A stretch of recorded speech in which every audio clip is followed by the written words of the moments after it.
This weekend, yesterday, there were a lot of games where going in, the conversation was, you better not lose this game. If you're really good, you can't lose to that team playing that way. Well, the Chicago Bears were one of those teams that we thought, hey, you're playing pretty well. You had a winning streak. The Ravens have all this drama going on around when they reported Lamar's injury, and the league is going to have to look into it because of the injury report and releasing the information. And let's be honest, let's not ignore this.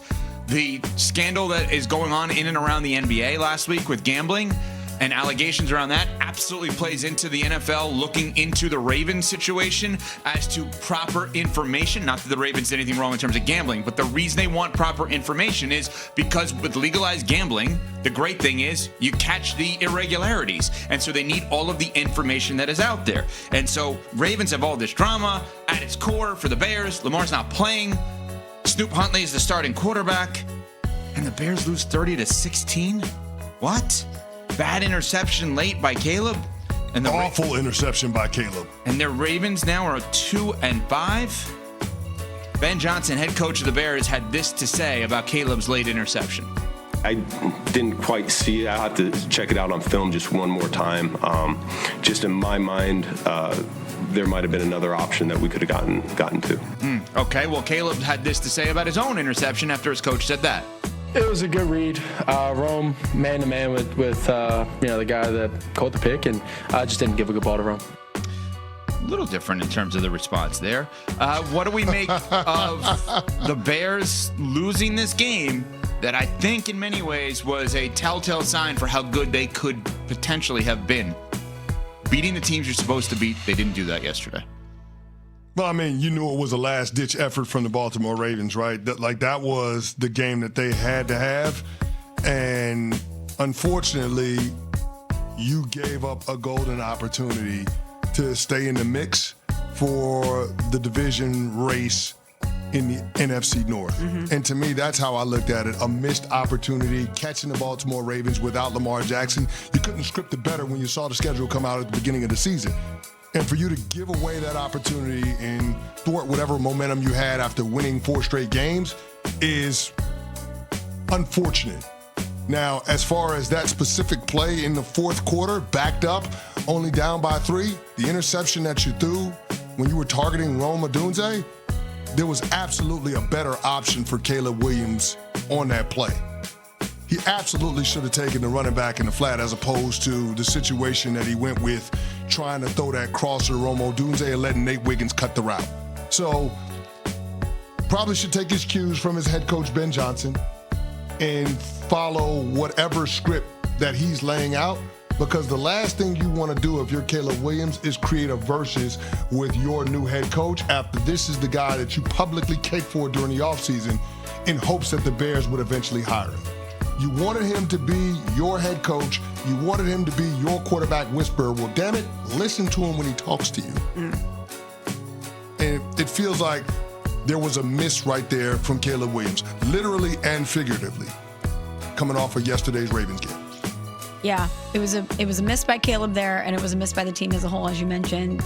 You know, it snaps that 4-game winning streak. Mm-hmm. The Lions definitely look like contenders. The Packers, after that performance last night, definitely look like the Packers we expected them to be.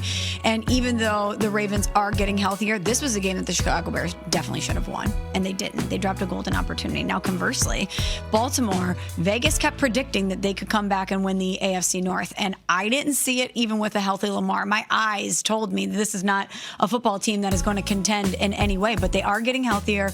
Even though Lamar's missed 3 straight games, you're hoping that he's going to come back and provide even more of a spark for this team. And each of the next 5 opponents for the Ravens are all currently below 500, and they have a combined record of 11-28. So while the Bears missed a golden opportunity, the Ravens have one coming up as they continue to get more complete to really do what Vegas has predicted of them, which is go on a bit of a run here. Thursday night against the Dolphins, too. Quick turnaround. Is Lamar going to play? Is he going to play? I'm not guessing I have no idea. I don't know. Before I start assigning wins to Baltimore, I need to know what the status is at number 8. Because if he's not going to play, that game feels like a coin flip. Even though they beat the Bears, which is a significantly better opponent, with Snoop Huntley? Are they? Are the Bears a significantly better opponent? Then the Dolphins? Are they? They had just won 4 in a row. Are they? They were 4-2 at the beginning of last year. How'd that end up for the Bears? We were talking about the Dolphins quitting already and everyone getting fired. I hear you. I'm just saying the Bears started out 4-2 last year. What was their record at the end of the season? 5-12. Yeah.